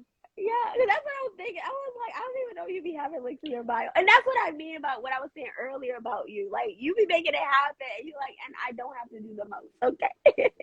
See, and but like as a projector, and I find like I know so many amazing projector women, and it's like a lot of us struggle with that concept of being seen and recognized. And it's just like, to be seen, I know this sounds crazy, but to be seen, one almost has to put themselves out there. Now, it doesn't mean you have to be out here marketing and doing everything, but you just got to have, like you said, like, you know, there are people watchers. There's people that like, I see you, I see what you're doing. And it's just like, you just have to have those little marks and leave little footsteps and footprints and things that show people like, I do this, and the right people will see you. But like my issue be, I really tap into that too, a little bit too much, that hermit, where it's just like, girl, I'm not coming out my shell. And people are like, no, but you're really good at this and you should really do that. And it's like, I'm really trying this year to like hone into being recognized and seen in the human design space, because I have worked with people and it has been life changing, and I want to continue doing this. So I'm starting to slowly put myself out there. Yeah. Thank you, because I feel like strongly I have a desire to see more of you, but I have a desire to see more of you, and I want you to have more visibility. But that doesn't mean that that's what you want right now, right? Like I get that, so I be trying not to. But I'm cool on that. Period. Yes. Yeah, and that's what I'm learning too as a projector. Like that whole marketing thing, I know it's not my thing, but I do want to show up and let people know I exist, because I actually do love like connecting. I love conversations. I love staying curious. I love taking tests about myself. You know, I am intrigued by this world, and I am intrigued by our evolution and like how we interact as humans and what we think is what we value. Like all this shit intrigues me. It's like, Exactly. And you can see people's values and how they show up every day. It's so interesting. If you just pay attention, like, oh shit. Yeah, I can I usually know what people value. A lot of times when I'm talking to people, I guess their profile because they're constantly talking about what's important to them, right? Or like what they need in order to operate as this being. And I'm just like, yeah, that makes sense. So like that's what I've been doing lately is guessing like people's profiles. I'm like, but mainly I can really find the 1-3s, but that's because I mean, yeah, but like I know the 1-3s. First of all, I love threes. I love threes because threes, if you guys are not familiar with human design, the line 3 and the line 1, but the line 3 is all about trial and error, and it's experimenting and discovering through your like not what I should do, but I learned by what I should not do. And I think that's a beautiful thing. It's like you take L's, but the L's are not losses. The L's are lessons. Right. And I think that is beautiful. So your threes will be like, don't do that. Don't do that because I did that and it went completely wrong. And then so I always love seeing people. I always find the people that are always experimenting and just not giving a fuck of what happens. I'm like, that's that 3 energy. I love that. That one, the line 1 in human design is really the investigator. And I always have like a soft spot for line 1s because it's like, these are the people that are so, when you find something you love, you go deep. And when you start to go deep, you have to know everything. And I'm like, once a line 1 is interested about something and they start to learn about it, you already know more than most. But it's like, you guys are so hard on yourself where it's like, I don't know everything about everything. And it's just like, but girl, you don't have to know everything about everything. You know more than most people. So I always tell the line 1s, like when they start to feel like I don't know enough, it's like, no. The moment you tell me you don't know enough, I know you know more than you should. And you just want to know everything. So it's just like, allow yourself to have grace. Oh, 3 5s. So right. The 5, the line 5, I find to be the most interesting. Because the line 5 is, what is it? The heteric? Heteric, is that that's how they say it. Yeah. That is a line that gets projected on a lot. Like that's the whole thing about this line. It turns of people put projections on you, whether they're good or bad. People are just like, you can save me, you can do this, like, and it's just like a lot of times they'd be like, wait, who said that? Who said that? Who said that? So it's just like with the line 5s, I'm just always like, yo, don't lose yourself. Don't lose yourself in the midst of people, because people would just be like, oh girl, you need to do X and Y. And it's like, no, you don't. No, you don't. Just in general, as we're going, like lines are my favorite thing within human design. Right. Like, so okay, yeah. I feel like everybody has their love. I'm like obsessed with the auras. Like there's no getting around it. I'm obsessed with auras, and I also love the gates too. But auras, obsessed. Y'all see how I felt about manifesting. That's how I feel about all of them. I get excited thinking about how your aura works. I'm like, ooh. Oh my gosh, I can only imagine dating as a line 5. Oh God. In today's world, with like the online profiles, I can only imagine the projections that are getting put on you before you even meet the person. So Kat, like my heart goes out to you, boo. Just stay true to yourself. Like I said, the right people will come to you. The right people will see you. I don't know how it works on the online space. Yeah, Kat, I'm also so curious. Well, if I have permission, I would love to slide up in your D. So I'm so curious about because I know earlier you had mentioned like being a manifesting generator and being tired for it. Yeah. So I'm curious about that. Like what could be, this is me always. I just want to be helpful all the time. Like, no, I want you to live an easeful life. I want you to rest. I want you to slow down. And it really starts with one, first we have to look at with human design, are you an energy type or are you not an energy type? And then, I like to look at the lines because with the 5th line, you could get burnt out through all the projections people are putting on you, and whether you're accepting those projections, like, oh, Kat is the best at like giving relationship advice, and now Kat is burnt out because everybody's throwing their relationship advice on her and she didn't ask for that. So you really want to start to look at like profiles and see like what are the themes and the trends. And you're emotional. Oh my God, girl, we just need to sit and just hold and hug you, because right. But you know what else I'm thinking of too that comes to me? So this is a vision I've been having for a while, and so we here. So this is the thing why I love auras so much, and I think it's important that we be mindful of our auras, is because we also, I think it's important to recognize, we say like you attract what you are. So think about all the muddiness in our aura field, those projections, those negative thoughts that we are taking on, those, all that stuff that we're basically feeling our aura with, right? I think about it as like a cloudiness, right? Instead of people seeing your light and your shine and your truth, they're seeing all these clouds of whatever else people have projected on you, right? And the more we release these identities, release these projections, right? Let go of whatever we absorb that isn't us. What I imagine that it clears our energy field, right? It makes it lighter, it makes it more clear, so that people can actually see our true essence. So that's what I envision, and that's why I'm like, take care of your aura. And what that means is resting in a way that's correct for you, not for the rest of, like, so that's why, so to tie that all up, rest consciousness sounds so important, even as I think about the way I feel about auras and the importance I feel about taking care of yourself and your body, because your aura is going to reflect that, and that's what you're attracting. So if you desire, you know, things that's going to light you up as a generator, then more of that and less of being around these dense ass energies and these environments that don't serve you, and saying yes to things that you don't actually want to do, because all it's doing is clouding your energy field. We can't even see the true you. So how do we know what to invite you to, right? And then that's when the wrong people start, you know, the incorrect energies start being around us. And so that's what I've been thinking. On top of that, I also feel the big thing with that speaks to your G center. If it's defined or not. Like I have a defined G center. So it's like, no matter what is going on, I know me. You won't get it.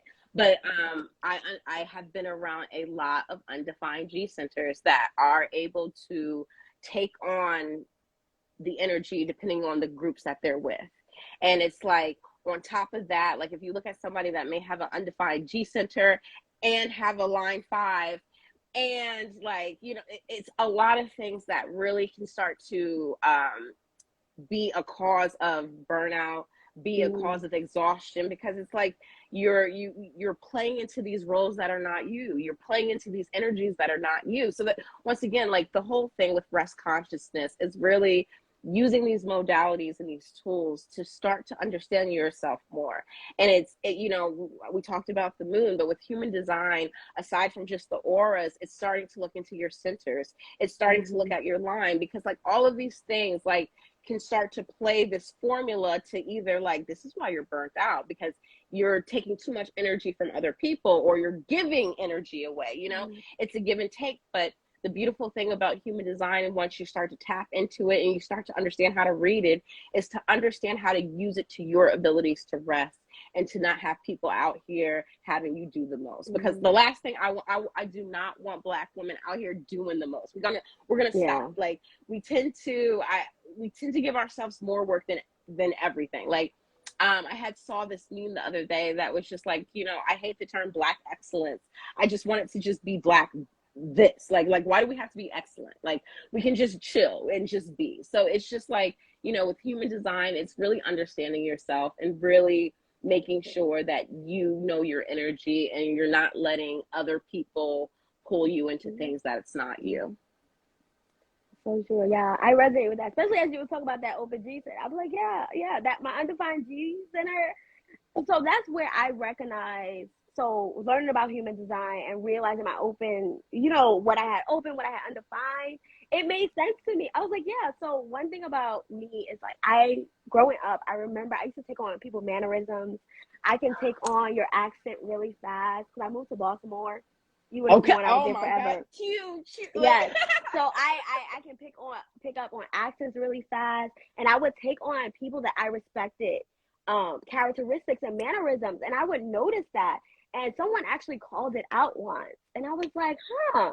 And I started to notice it too. Like I just had this habit of like picking up people personalities and stuff. And what I used to say is like, I'm a little bit of everybody. That's what I used to say. Yes.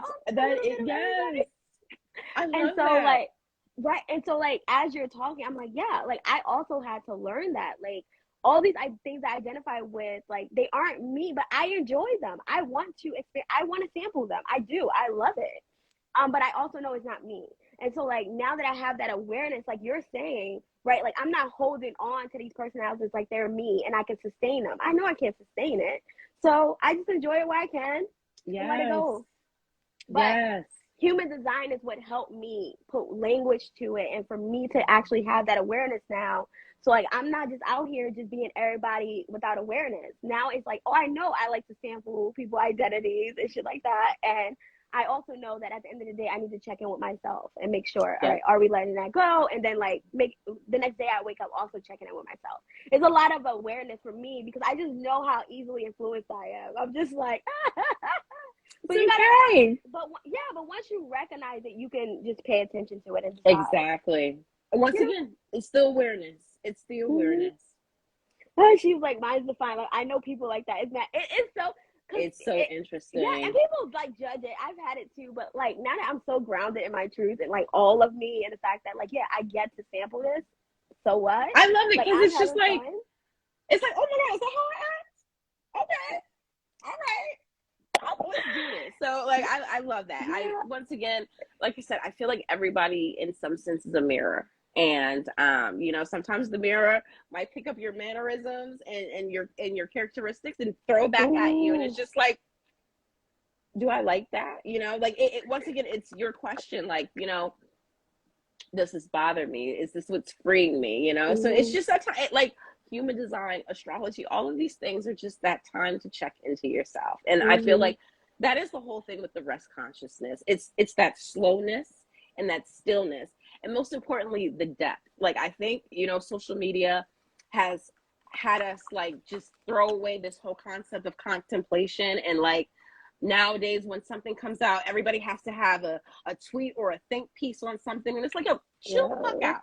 Like, yo, sit with it for a second and really think about what is bothering you or what's not bothering you before you have to like go on a rant or a vent or something. So social media has really taken that depth out, and I'm trying to put that in. Like I'm like, yo, like sleep on things. Like at the bare minimum, everybody sleep on things. Like before you give your reactions. Like we live in, social media has made us reactionary, and I feel like that is the like antithesis of like rest consciousness. Like you need time to really sit with what you're feeling, what you're thinking before you can be like, okay, no. I think I'm dead ass about this. Because the other thing is you might not ever be dead ass about everything, but it's you allow yourself to have some time to think deeply. And that's all I want us to do. Yeah. Hold on. I want to read this comment, but hold on. Let me write that. Okay. What is the okay? See, like I don't even know how to scroll. Okay. Okay. Kat said, I'm like, I don't even know how to scroll, but now look at me, I'm touching the screen. She said, I had the marrying happen a year ago while dating someone. I was like, damn, I feel like I'm not enough. But with others, I'm good. And I realized it was a projection. Yeah. I mean, it's like I said, everything in life is mirrors. Good mirrors, but like I don't think of things as good or bad. Like what is good or bad? Like in the scope of things. Like, you know, it is what it is. It's either something that like makes you feel, I guess I'm using good or bad in this terminology, but it's just a time to reflect on what is being presented to you, you know, once again, and especially with human design, is this my energy or is this somebody putting this energy on me? Yeah, it's delicious. It's delicious. And we want to continue to encourage everyone. Time out for a second. What is your cognition? Oh, wait. It's outer.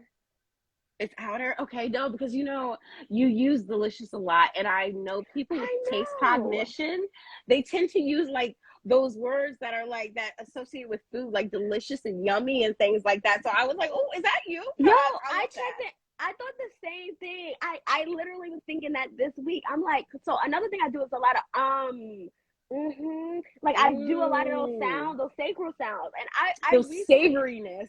Yeah, I was like, what is going on? And even like, I'm trying to think about who I've been around a lot because like that's really like who is eating those words? They be like, is anybody else doing this? But I spend so much time alone that I just think that's just where I'm at. Like I love it, yummy and delicious, and that I'm tasting life. I'm tasting life. I'm taking I love light. that. That's what's happening. All I right, it's love that. subjective, but with other folks, yeah, it's so subjective, and it's such a journey. First of all, Laura, I'm so grateful for this conversation. This was so good. I'm definitely going to, clearly I'm going to get the book. We already know that. We don't need to talk about that part because I want to test this out. I'm going to actually. So I tried to commit to astrology watching my transits before, and it hasn't worked yet. Right? Like I try to experiment too. But I feel like it wasn't tailored enough. But focusing on just the moon, I can do. So I feel like Yeah. I'm gonna try to focus on just the moon. So I'll let you all know somehow, some way. I guess as Laura is posting the stuff more or doing her stuff, I'll go and slide up on her comments and be like, "Look, I tested this out. I tested it." Wait, before let you know. I don't want to ignore Kat's question on what's that. Okay. So we were just quickly talking about, so in human design, there's the basics. There's like the auras. Wait, give me. She asked, "What's that for the cognition?" I think when we were talking about like determination, I was like, what's your cognition, and like, is it touch or outer? So, just real quick, like, so there's basic human design, and then there gets to the advanced levels. And they always say that human design is like a 7-year experiment, to like, just, it doesn't work. But once you understand like your type, your strategy, your authority, the centers, the profiles, then you can start to get into what they call the variables. Now, if you ever download your chart, there are arrows by the head. And those arrows are known as the 4 arrows of transformation. And within that, so human design has like an additional layer. Like once you learn how to live by your energetic aura and type, then you can start to put yourself in the right spaces and digest the right things that once again put you in more alignment. It really does start to speak to the quantum part, because you start to go into like this whole amino acids. It gets deep, but pretty much you start to hear things about like you'll hear about digestion or determination. You'll hear things called environment, perspective, like motivation, strategic, motivate. There, I was like, what was the other one? But this is like an advanced, deeper level. My design brief doesn't cover this yet because it starts to get crazy, and like I want you to understand the basics before you dive in. But I think I also have a link on my bio. I know a lot of people now are having their own charts where they're going to give you all of the more advanced levels. I know if you go on myhumandesign.com and you pull your chart with the Jenna Zoe girl, she will give you your strongest sense. And that's what is called the cognition. And so Charliie was saying she has outer, I have touch. This is just something that, once again, is just another layer that once you start to live your design, you can start to apply this additional level to like get you in more alignment. So it's a more advanced topic. But you know, that's one of the things that I want to start getting to in the future. So I'll be here to talk about that. Right. There's so much to explore. Right. I'm starting with the base. I'm actually going back to the basics to start sharing with everyone. Right. As that line 1, it took me a while to be like, all right, I know enough to now share. Right. And I've experimented, and now I'm ready to share with the collective. And I'm sharing from my lens, right? My words, kind of like also reinterpreting things.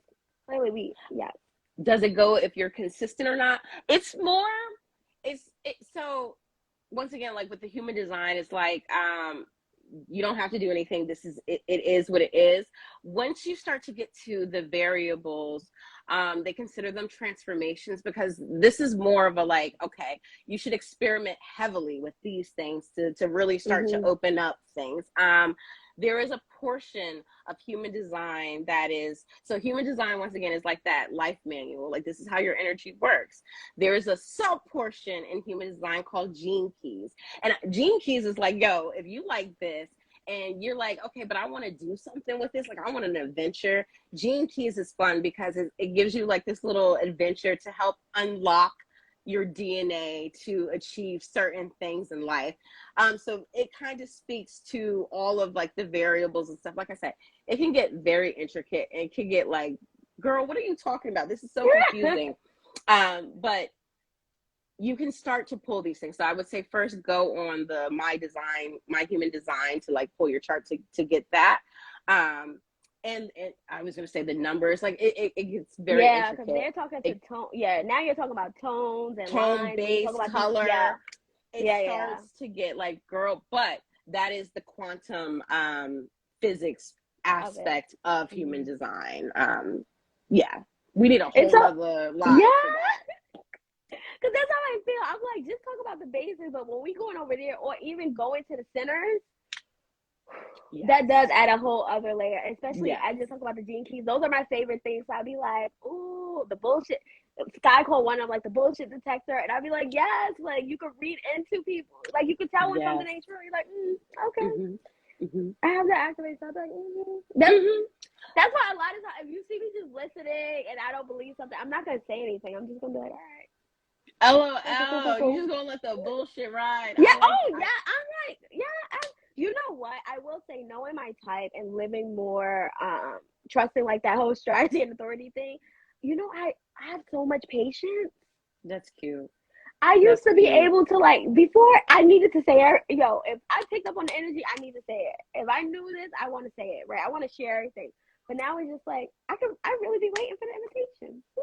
See, that's amazing, because like I'm still at the point in life where like I love bullshit. I love when people bullshit me, and I like to ask deeper questions. Like, because my whole thing is like, I used to be a great bullshitter. Like, except college, what? College taught me how, girl, with a straight face, you can get away with anything. So, like, bullshitting classes and things, that was my forte. But I like to know how deep your bullshit goes. Like, are you like a certified bullshitter? So I tend to allow you to rock, but I'll ask questions to just like, how deep are we getting? How are we doing? But I will say this about you: you're an Aquarius rising, right? So that's probably what that is, because Girl. I feel like Aquarius, they ain't gonna they gonna help you find your shadow. Okay, you talking about provoking. I love the shadows. Like, first of all, that Aquarius, me and conspiracy theories, like everything's a conspiracy. So it just be like, oh, let's dive deeper. Right. Like, yes. Mm-hmm. And my Gemini rising thinks everything is a joke. And that's why, like, as much as people didn't like the former president, I was just like, I thought it was so funny in a way. And Kanye West, too. Isn't he a Gemini? Yes. Right. Yes. Their energy makes me cackle because I know what they're doing. And the power that they get from being that way is hilarious to me. Because I feel like other people don't know, like, yo, they're fucking playing. Why y'all letting them play in your face? Why? That's what they be doing. They really do. We will play really in your do. face and like and think it's cute.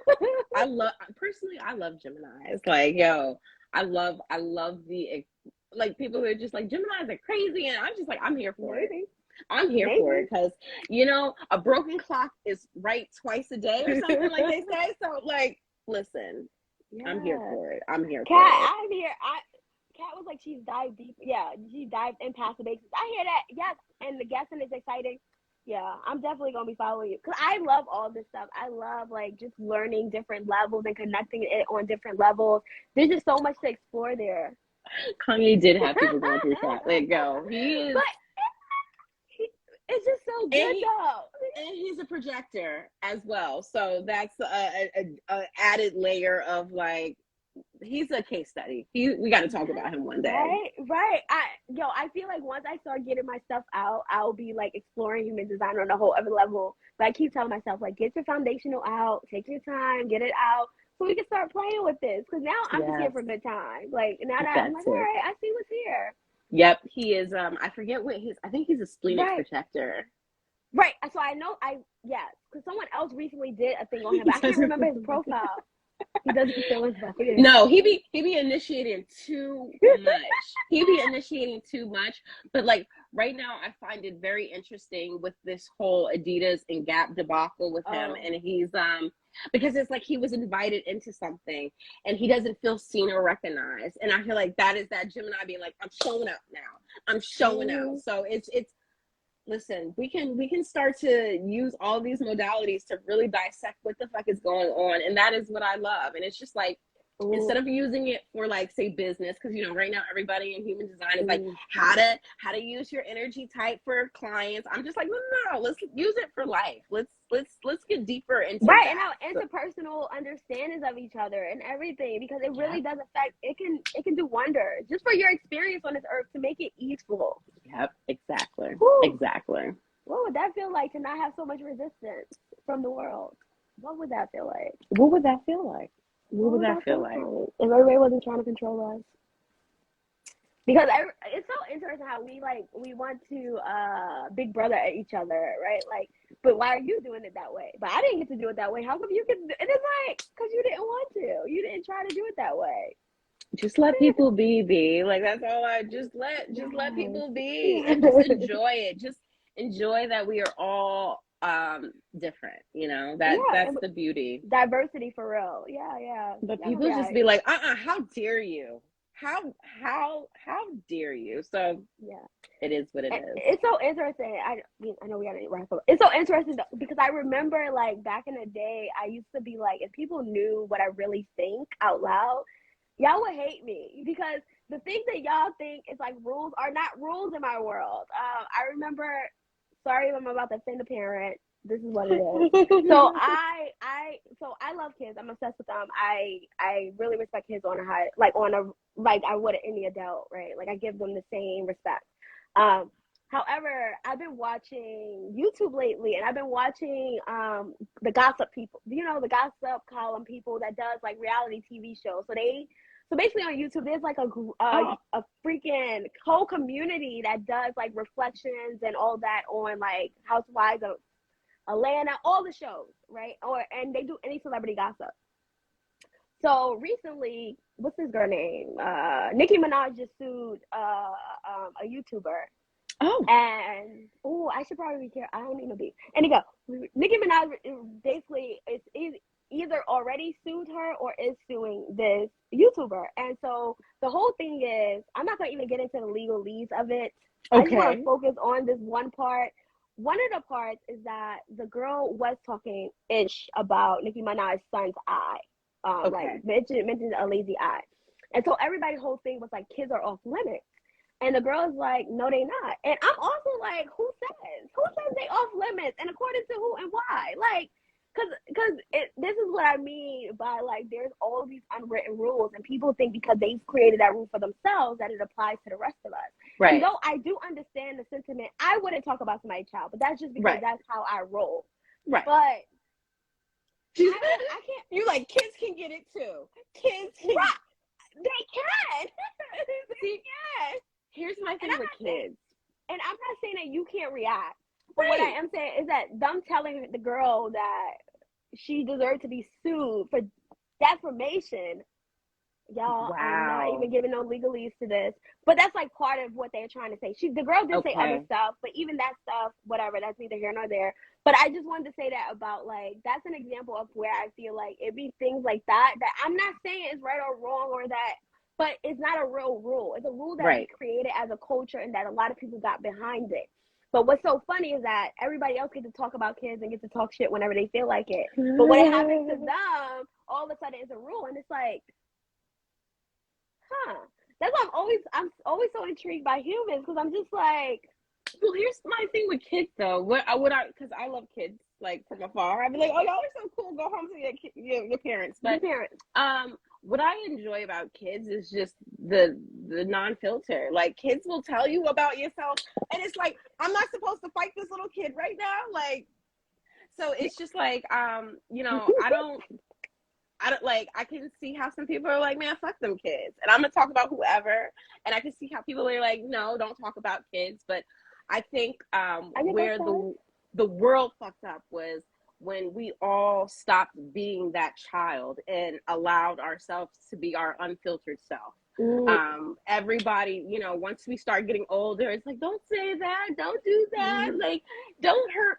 Like, kids are like, what is your feelings? Like, I'm just getting my expression out. And that's the beautiful thing about the little humans. And I feel like I wish society would have held on to that and just let everybody be. Like, I mean, my whole thing in life, you know, as a New Yorker, is like, I might say something that you might not like.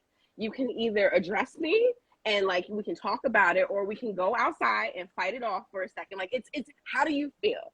And you know, it's just that carefree, like, I'm not here trying to coddle anybody. I just need to express myself. So it's like, you know, yeah. it is what it is. And I think that a lot of times, honestly, I think that people only bring up kids to hurt the person. Yeah. Because they know, it's like you know that certain words is going to rouse somebody up, their ego up. Like, yeah. You talk about, like, who the fuck? Like, I don't care. Talk. Your words don't do nothing for me. It says more about you than they do about me. So why do I care? But exactly. we also know that in this world, it's certain things that rile people up. Yeah. And I do feel like using kids is often it. I'm just like, but kids it was like one of those things. And mamas. Yeah. Like, yeah, you said what about my mama? Like, so I'm not about to fight. Like, I don't know. I guess it depends on what is said and how deeply it cuts me, but I just can't imagine. But that was like one of those situations that I was like, that's not a rule. You know, and I was like in my apartment on you, like, that's not a rule. I wanted to write. Charlie's like, I will talk about your kids. Okay? Like, if I have to. If I wouldn't, yeah. I mean, I wouldn't, because I just don't think, because I know that most of the time when you're talking about people's kids, it's to hurt the person. Right. So I don't need to dig that deep in order to hurt you. There's other things I can say that will get the same reaction, because I know that if I say that, that's more of like me trying to fight, right? Like, if I mention your kids, because I already know how the community is. I know how the community gets down.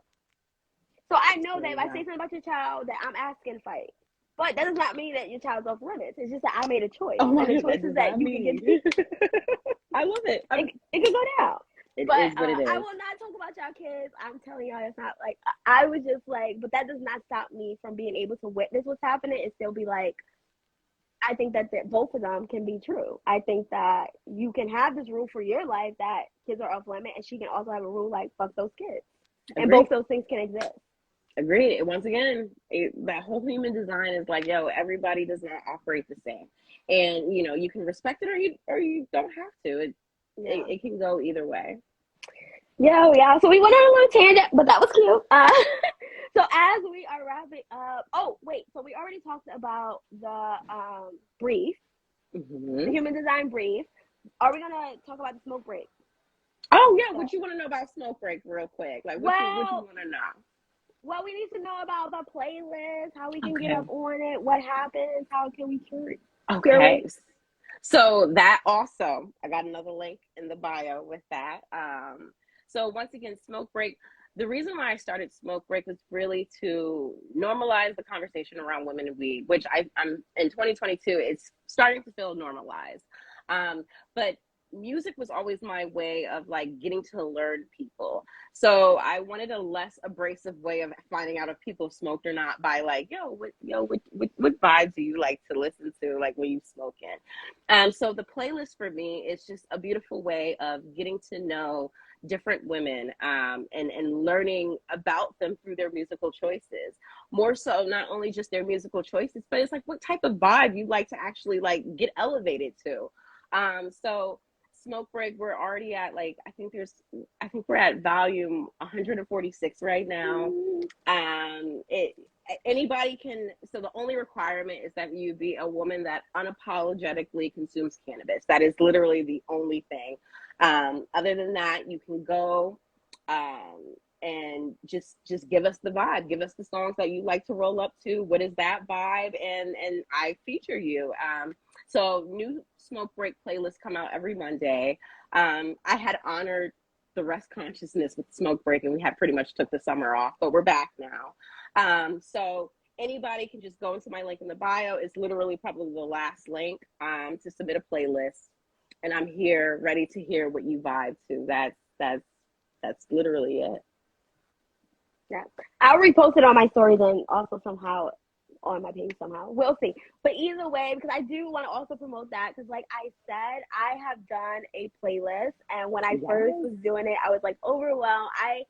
Open head, so I'm also always overthinking. Okay. Like no, I love my open heads. I'm a defined head, so so it just be a lot happening up there sometimes. And you know, it's crazy because it's like I'm always intrigued by ladies that are just like, oh my God, I'm overthinking it. And I'm just like, girl, I need you to get high, and I need you to relax, because like that's literally what I did. People are just like, oh my God, what will people think of me when I put this song on? And I'm just like, you know, they either like it or they don't.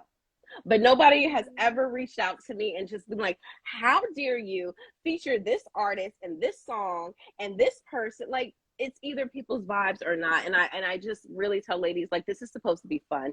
This is supposed to be freeing. Like, the world is already tough and we already like are hard on ourselves. I don't want you to get high and listen to music and be hard on yourself. So like the smoke break playlists are really supposed to be a beautiful outlet for you to just share your vibes with other women. That's it. Nothing crazy, nothing heavy. Yeah, and I want to encourage it because I will say, like, once I let go of the pressure, that was another thing I learned through human design is how pressure feels for me. Because I didn't realize that sometimes around certain people, I was feeling this pressure. And it was like, you know, it kind of takes you out your element for a second. Yeah. You're like, what the hell is, because you're more focused on this sensation of pressure and not what's happening. But yeah, that was another thing I learned, what pressure actually feels like. So now I can say like, all right, this feels like pressure. Well, okay, so once again, quick tangent into human design. So, you know, there's two pressure centers in the human design chart. There's the head pressure and there's the root pressure. So you said you're open head. Are you undefined root? No, I'm defined. Okay, so stress is good for you. You can handle that. But with the open head, that means that you take on mental pressure. That means that you're questioning everything. People are asking you things and you're asking questions that are like, why did you even think about that? Like, why is your mind? So I totally understand. And once you start to understand your chart, you can start to understand once again where this energy is coming from. What energy is yours versus what is being thrown on you. Yeah. Because I feel like that pressure is like to answer things sometimes. Because I don't have an opinion about stuff or I don't have a thought. And like, but that pressure when somebody's like, but you have to feel something. You don't feel anything. And it's like, no, I don't. And it's like, but you have to. And it's like, but I don't. Like, I don't. But like, that's legit. But it took a while for me to realize what was happening to be able to be like, all right, that's my boundary. Like, I already said no. I love it. I need my space back. You know, I need my space back. I already take it back. Yes, and so I will say that about I did feel like overwhelmed because I overthink. I start questioning like what people are gonna think. Does this even go together? This doesn't flow well together. And it's like assuming that people are gonna listen to this music, even in a linear way, is funny, right? All these thoughts we have that we overwhelm ourselves with. But I definitely want to encourage anyone to make a playlist. It is so fun. And if you smoke while doing it, this is what I did. Make a master playlist. And Sky also like supported that too. When I told her, I was like, yes. So make a master playlist. Sorry, I mentioned Sky because she's also did a playlist. And I was basically, I went to an old person to ask them what was their experience like. Oh my God. Just like that. Listen. So now you're getting a back. I guess you're getting a behind the scenes. Yes, of what some of us go through. Just so you know. Hilarious. Oh my God. I want to just be like, ladies. Yeah, this is happening. Just so you know. This is happening for some of us. Okay. So I made a master playlist. Okay. So I have like 3 master playlists on my phone probably. Because I kept like changing it. I was like dwindling it. All right. But I loved all the songs. So I didn't want to let the playlist go. So I was like dwindling it. So basically that's what I ended up doing. And it turned out. But it was like. It was beautiful. It was beautiful. Like, listen, no, like, it's music. It's either you like it or you don't. I'm constantly like put on to people that like I've never heard of. And I'm like, thank you. Thank you for featuring this. So yeah, like don't girls, ladies, it's music and weed. It's supposed to be fun. Like, please keep it fun. Like, but you get to see, like, things are simple, but some of us will bring a little challenge for a little while, a little extra pressure to it. We're gonna get through it though. Yeah. So that's that. So we got Breeze and we got the Smoke Break playlist, and the links are in her bio. And I'll mention it below. And so for our wrap up question, is there anything else you want to add before I do a wrap up? Nope. All right. So if you could tell some past version of yourself anything, what would it be?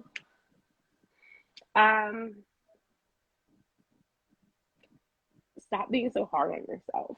I am my biggest, like, if I talk to anybody, if I allowed anybody to talk to me the way I be talking to myself, I would be fighting them. Like we would be throwing hands. So I would tell my younger self, I would tell my older self, I would tell my present self, you really got to relax.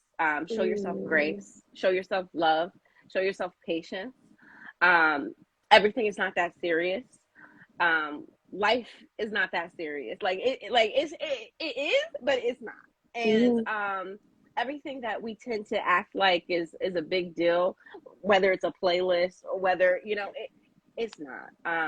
I would just tell myself, stop being so hard on yourself and enjoy the ride. Just enjoy the ride. You only live once. So you can spend your life being hard on yourself, hard on your body, hard on your looks, hard on where you're at in life, or you could just go with the flow and live. And so I would tell Laura to just live and enjoy it. Oh, I love that. I love it. I agree. Let it go. All right. Y'all don't need to hear my singing, but maybe. All right. Well, well, Laura, thank you so much. This conversation was so delicious because I'm tasting life, as we said. Yes. Thank you, Tora. Yay, Tora. Thank you, ladies. Thank you. This was so good. This was so delicious. Was I'm excited, and I'm probably gonna keep all y'all posted. I really do want to start doing my experiments out loud more, but I just don't even know where to start, where to end. So just start. Yeah. So I do want to start sharing my experiments. But with that being said, I will keep you posted about my moon situation because I want to figure out. Yes, so, please do. And you have encouraged me. I'm gonna put together the lunar moon for at least 2023 to start getting y'all ready for that. Yes. But like I said, once again, guys, okay. We're gonna get life changing. I'm gonna go look for it right now. Yes. Oh yeah, and you can actually only buy it on this site. I don't even know how to pronounce this. Llewellyn. Oh yeah. Yeah. So you won't find it anywhere else. But go on their site. They have a lot of other cute. They actually also have a moon guide book too that you might be interested in as well. So just look at all of their almanacs, because those will help. All right. Well, thank you.